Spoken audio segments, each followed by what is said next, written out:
So I just did a couple posts on role-playing the Fate system and different kinds of systems, and then I did two posts on the truisms of Divine Blood, which ended up being very existentialists and philosophical and probably turned off a couple people. Hopefully not. Any case, I'm going to go into some of the nitty-gritty stuff, not the mechanics, but the setting. Well, first, I'm going to go over the nations, the major nations of the world, some of the changes. Um, you have the four major free world powers that's in Divine Blood. Are to simplify it would be the U.S., uh, Egypt, China, North China, excuse me, and Australia. And it's a little bit different. Not what you're thinking, because the borders are different from the real world. Continental United States is pretty much normal, except for U.S. has two states in Asia as a result of World War II. Okinawa and Shandong on mainland China are United States territory.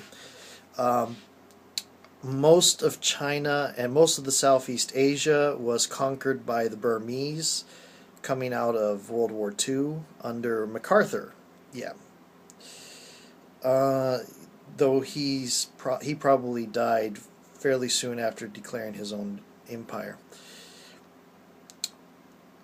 The Mongolians and the Northern Chinese created what is called the Cultural Republic of Chinese and Mongolian Peoples, which was a more or less socialist Chinese Mongolian state, and they ended up being allied with the United States against the imperialist Burmese for decades. Also, Egypt isn't just Egypt, it's Libya, Egypt, a couple of other places. Where Israel would have been is in real life is still Palestine. Due to the manipulations of the British, the way the British handled things in the real world resulted in Israel and a couple of other situations. The way British handled things in Divine Blood resulted in what is called the North African Alliance. The North African Alliance is a lot of North Africa. It's not Saudi Arabia. It's not Iraq. It's not Iran. It's not Afghanistan. It's Syria, Jordan, Palestine, Egypt, Libya, Sudan, I think. I'd have to actually look at my list of and the little map that I do have. It's smaller than a lot of the others. It does have some oil-producing states. And it has an amount of influence in the Middle East. But it's one of the bigger superpowers in the world, despite having a very small area and being mostly landlocked because of the oil. And they would have a deal with the CRCMP, the Chinese, to get some of their stuff carted out from the Middle East to the Far East, like Shandong and Okinawa and Japan and Korea. And so that gave the CRCMP some money. It gave the American forces that were over there oil at a relatively cheap rate. So the U.S., the North African Alliance, and the CRCMP are fairly closely allied. And then there's Australia, which is more closely allied with the United States than the other two. It does a lot of trading with the CRCMP, but it's more separate. I mean, it doesn't. There's no Australian land right next to the CRCMP the way there's American land right next to the CRCMP, and they don't have a trading relationship with the NAAA. In fact, because of the rise in the use of nuclear power, Australia is starting to rise, while a lot of the petroleum-based income from some of the Middle East states is starting to fall. especially since there's talk about converting some civilian like civilian vessels into nuclear powered vessels, which would reduce the need for petroleum. The United States is pretty much as people remember it, except for the fact that McCarthyism wasn't anti-communism; it was anti-imperialism because of what MacArthur did. Um, the Soviet Union was still a major enemy, but it was seen as an imperialist communism, as adverse to the Chinese socialism that was in this real world, as a definitely not the sort of nastiness that has happened in China in the real world in the last 100 years. Um, so America is very anti-imperialist, actually. They are currently in a war. It's not in the Middle East. It's in Europe. 9/11 happened as a result of Czech agents trying to put a nuclear bomb in New York. They failed to get a nuke there, but they managed to blow up the Trade Center, and that started a war between America and the Czechoslovakia, which has been ongoing and caused a. And then there was a war between West Germany and East Germany, where some East German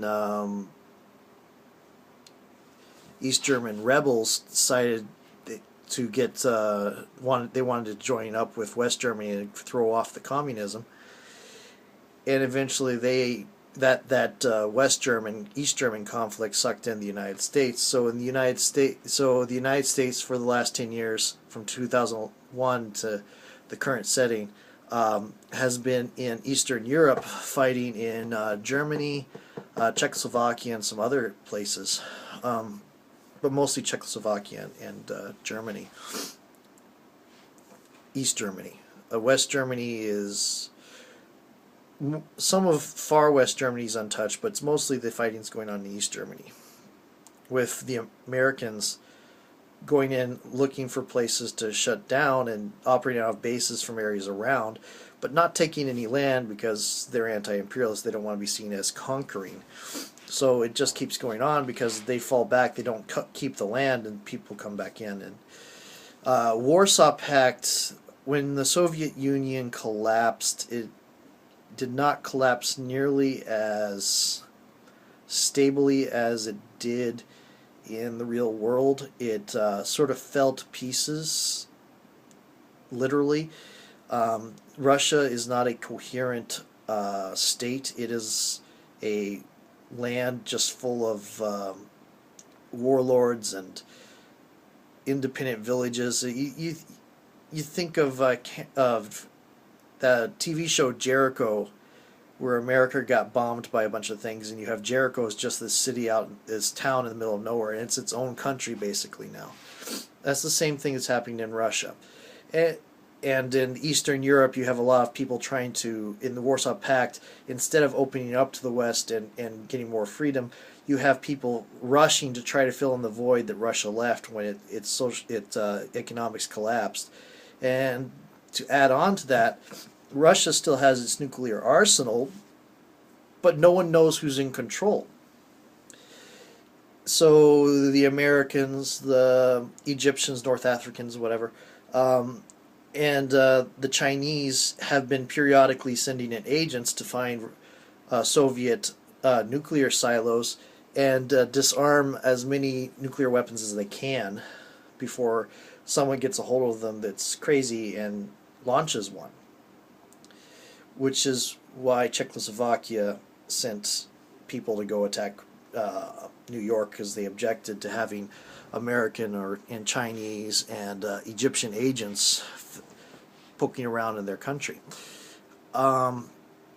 So that's some of the political situation. I've dealt with Warsaw Pact. I've dealt with a little bit of Burmese. Then you have Britain. Britain is sort of in a multiple personality disorder. There are aspects of the United Kingdom that want to go back to being a world empire. They're very heavily imperialist. There's an entire secret society within Britain devoted to returning Britain to being an empire.